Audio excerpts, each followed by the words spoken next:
سڵاو لە بینەرانی تۆڕی 1964 ئێمە ئەم کۆمەڵە گەنجە لە وڵاتی بەریتانیا هەستاین بە پاڵپشتیکردنی خوشک و براکانمان لە کوردستان لە باشوور وەک پاڵپشتیەک لە کەمپینی پاڵپشتیکردنی ڕۆژاوا. ئێمەش لێرەوە بڕیارماندا بەشدار بین لەو کەمپینە و چالاکیەک لە وڵاتی بەریتانیا ئەنجام بین، چالاکیەکی جیاواز کە پێشتر نەکرابێت. بڕیارماندا لەگەڵ هاوڕێیانمان چالاکیەک ئەنجام بین لە ناو یاریگای ئیتیحاد تایبەت بە مانچستەر سیتی. بڕیارماندا کە ئاڵای پیرۆزی کوردستان و جلی کوردی پیرۆزی کوردستان ببینە ناو یاریگای مانچستەر سیتی.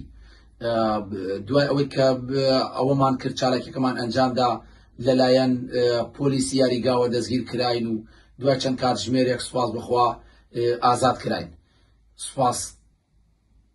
زۆر سپاسی کەناڵی 964ەکەین کە توانی ڕووماڵێکی باش بکە و دەنگمان بگەێنێ بە خەڵکی کوردستان و زۆر سپاسی خەڵکی کوردستانەکەین تاک بە تاکیان لە هەر چوار پارچەی کوردستان کە توانیان دەنگی ئێمە ببیستن و دەنگی ئێمە بگەێنن بە هەموو جیهان.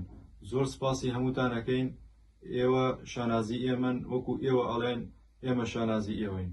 کوردستان بژی بەرخۆدان.